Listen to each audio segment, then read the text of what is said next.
A Love Letter to Those Who Brought Me to My 30s, filmé à l'automne 2021. J'ai essayé de faire une petite réponse, parce que sinon ça pourrait être très très long, puis je vais me perdre. Je m'appelle Sarah Carel Chiasson, j'ai 30 ans, j'habite à Montréal, je suis comédienne, et puis j'ai un petit garçon qui s'appelle Louis, qui a 1 mois. J'ai accepté de participer à ce film-là parce que je te trouve vraiment très cool comme artiste. Je sais cool, ça fait poche un peu, mais genre, ça fait comme ma tante, je suis tellement cool.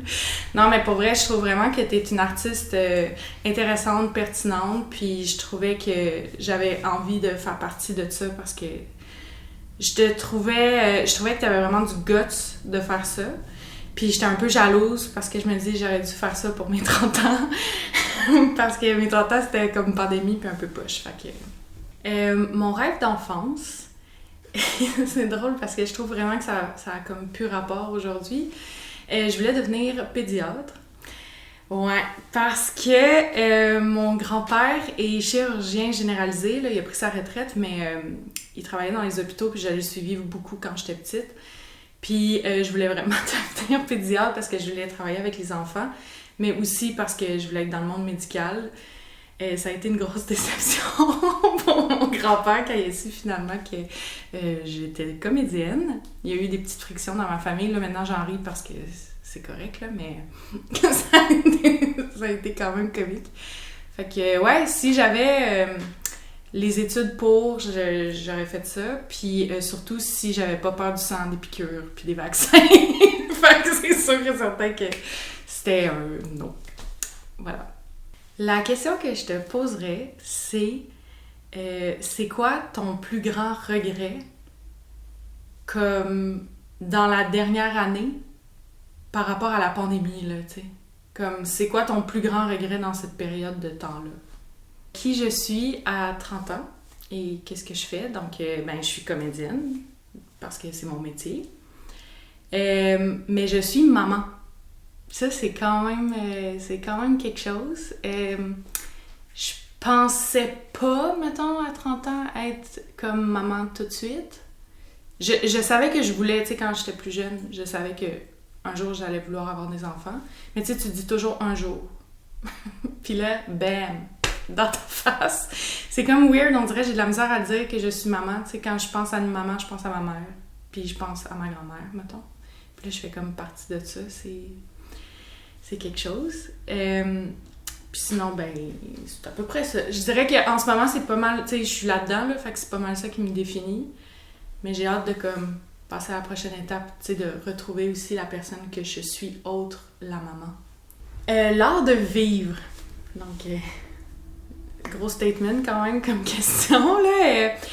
Mais tu sais, mettons, l'art pour moi, c'est quelque chose de beau, de fort, de grandiose, de positif, de coloré. Fait que tu sais, mettons, l'art de vivre, pour moi, ça serait dans le positif et dans le coloré. Ça va un peu avec la joie de vivre aussi. Comment je me sens, mon état d'esprit actuellement. Fatigue, trop plein et joie extrême. 3 mots. Ouais. Une œuvre marquante que j'ai vue et entendue avant mes 30 ans, c'était le show de Rufus Wainwright. Je me souviens même pas c'est quoi le nom du spectacle.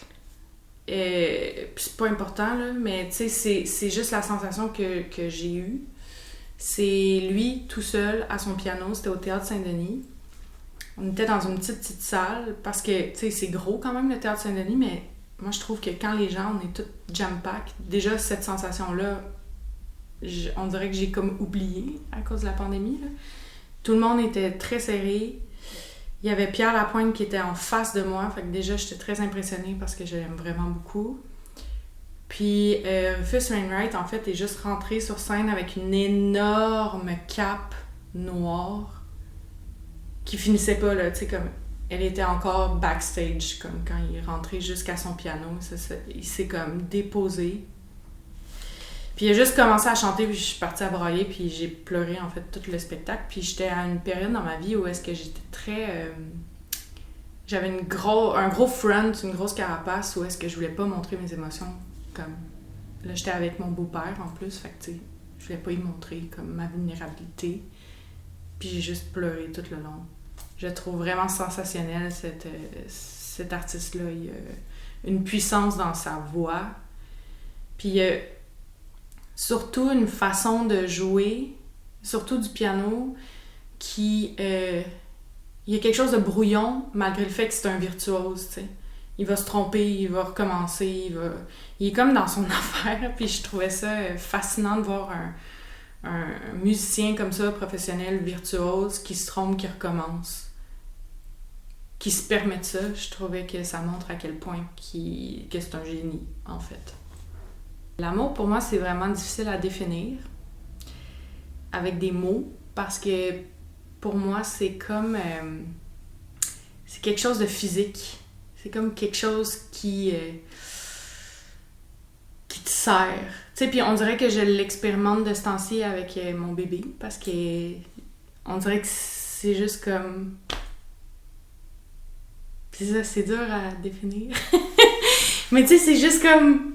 Tu sais, tantôt je disais trop plein, mettons, mais c'est ça, c'est que tu le vois, puis t'es comme... C'est genre... Oh! Puis tu sais, c'est le même aussi avec mon chum, puis c'est comme ça avec ma famille, tu sais. Il y a des moments que tu les regardes, puis tu fais comme... Oh! Ouais, c'est ça. Fait que je dirais... Ah!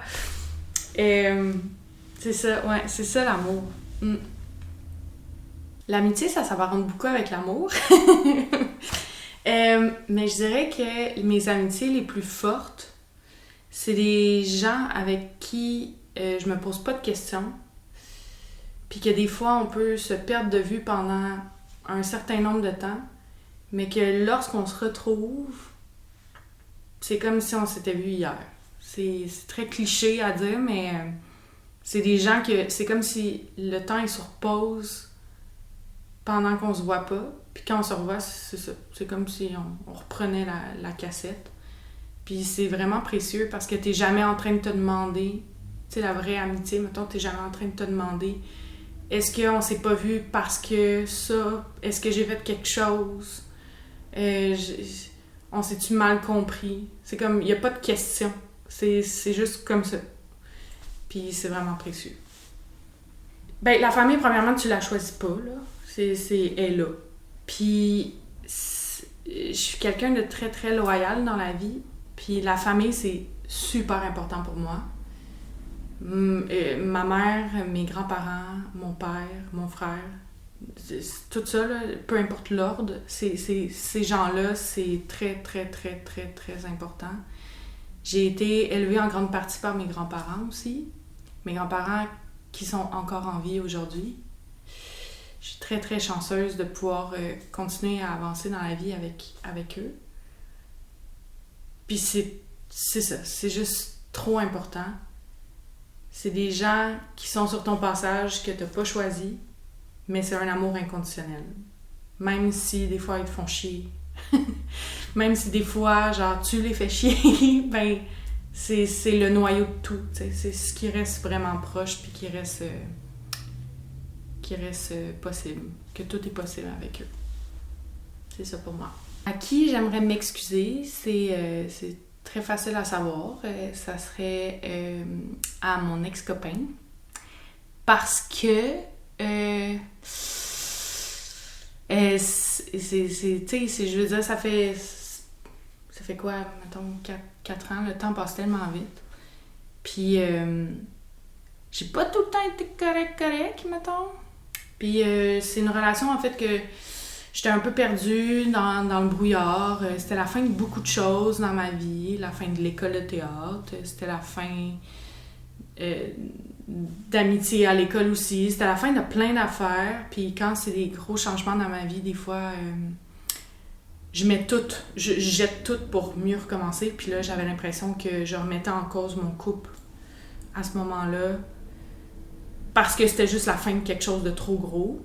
Mais finalement, je devais remettre en question mon couple, mais je l'ai pas fait parce que je me disais que, ben non, ça allait bien, puis tout ça. Fait que j'ai tout le temps remis ça à plus tard, puis j'ai pas toujours été très franche avec lui, donc j'aurais dû terminer cette relation-là bien avant, puis j'ai pas été... j'ai pas été cool. J'ai vraiment pas été smart. Puis je m'en veux encore aujourd'hui parce qu'on se parle pas vraiment, puis on s'est pas vraiment reparlé de tout ça. Puis, tu sais, aujourd'hui, je veux dire, je suis vraiment sur mon X, tu sais. Puis je trouve ça plate qu'on n'a pas pu vraiment... Puis c'est vraiment tout de ma faute, là, qu'on n'a pas pu vraiment reparler de tout ça. Puis de pas avoir été tout le temps honnête avec lui, en fait. C'est comme ma grosse bourde, là, mettons, de vie. Un conseil que j'aimerais partager... C'est sûr que là, je suis beaucoup dans bébé, grossesse, accouchement, puis accouchement, finalement, bébé est là. Fait que... pour vrai, j'aurais dû des fois plus écouter les gens autour de moi qui me disaient « Tu devrais te reposer pendant ta grossesse parce que cette fatigue-là ne va pas... va pas tout d'un coup disparaître. » Que si j'étais comme trop riche puis que je savais pas quoi faire avec tout mon cash puis que je pouvais faire n'importe quoi, mettons, artistiquement parlant, j'ouvrirais un gros centre, comme immense, là, genre un énorme théâtre, là, comme disons, avec plusieurs salles, plein d'affaires, plein d'installations, des caméras, des rideaux, des salles multifonctionnelles, tu sais, comme la totale. Où est-ce que vraiment les gens de la relève pourraient avoir un lieu de diffusion possible avec plein d'intervenants, comme une genre de deuxième école de théâtre, mais sans être une école de théâtre, juste comme un centre où est-ce que tu peux vraiment apprendre le métier puis être en contact avec des intervenants. Fait que tu sais, ça deviendrait comme une grosse performance théâtrale. Tu sais, tu rentres là-dedans puis c'est comme effervescent.